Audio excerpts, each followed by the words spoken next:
Breaking news on this hour 18. A convicted serial fraudster is back behind bars in Chicago, accused of stealing the identities of dead people to cash in. Among her alleged victims, a 7-year-old boy who was shot and killed in 2015. CBS 2 political investigator Dana Kozlov live in our street side studio with late-breaking details. Dana. Brad, this 33-page federal indictment came down late this afternoon. It details how IRS agents were able to untangle her web of deceit as she allegedly preyed on people's tragedies again.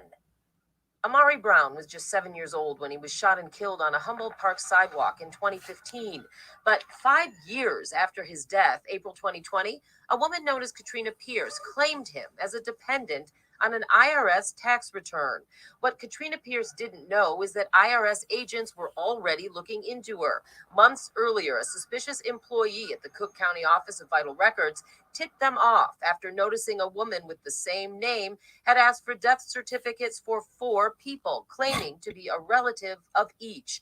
A quick search showed Katrina Pierce had actually requested 37 death certificates in all, and she got at least 26 of them from people ranging in age from 2 to 22 years old. Amari Brown believed to be among them. Prosecutors say Pierce used the death certificates to file more than a dozen false tax returns in 2020 and 2021, including 2 different returns for Amari. IRS agents tracked down a Southside address used on the applications and found these handwritten notes in the trash, listing the names of deceased people along with how they died. And her scheme didn't stop there. Pierce also applied for 6 fake Small Business Administration loans, but didn't get any money because the feds suspected fraud. She also tried to use a shooting victim's ID to get COVID stimulus money. Pierce got out of prison 2.5 years ago after serving 9 years for filing for 180 fraudulent tax returns and again stealing people's identities more than a decade ago. Live.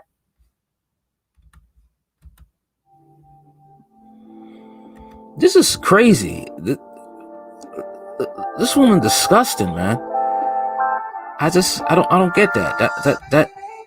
How she should have been under the jail. That's how I see it. Just under the damn jail. All right. That's how I see it, because this is just, you kept doing it. I can see probably why she kept doing it, because she probably couldn't get a job, or the job she could get was not paying enough, and she decided to go back to scamming. Either way, she's wrong, because in America, in our Western society, women have a lot of rights and they get a lot of benefits, especially if they're down on their luck. Women posed as relative of young Chicago homicide victims to collect tax refunds, COVID-19 stimulus payments, Feds say. My thing is like, didn't she do the research that people are getting caught left and right trying to scam the government when it comes to COVID? They're not playing. A Southside woman has been hit with federal fraud charges, alleging she obtained death certificates of 12 of young Chicago murder victims by claiming she was a relative, and later used their stolen identities to collect thousands of dollars in tax returns, tax refunds, and COVID-19 stimulus payments. Among the victims of the scam allegedly perpetrated by Katrina Pierce was Amari Brown, a 7-year-old boy, fatally shot in Humboldt Park neighborhood on July 4th, 2015. According to a criminal complaint made public Thursday in the U.S. District Court, charging Pierce with wire fraud and aggravated identity theft. The 34-page complaint alleged Pierce, 50, had posed as Amari's aunt when requesting his death certificate in 2019, then used the stolen information to file for a fraudulent tax return that garnered $4,400 refund check from the IRS. Pierce was arrested Tuesday and appeared before U.S. Magistrate Judge Young Kim, who ordered her held in custody pending trial. Court records show a preliminary hearing was scheduled for Thursday. Pierce's court appointment attorney could not immediately be reached for comment. According to prosecutors, Pierce was sentenced in 2012 to 11 years in federal prison for using stolen identities and other fraudulent documents to steal more than $200,000 in federal tax refunds. and state child care benefits.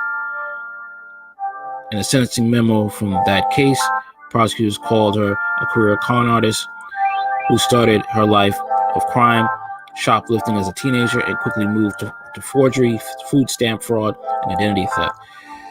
Wow.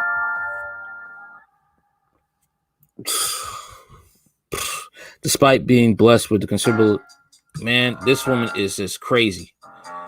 I don't get it. I don't see this. I don't see how she's just trying to. I don't get it, man. I really don't, because she's a career criminal. And this is messing. Wow. She just screwed up her life.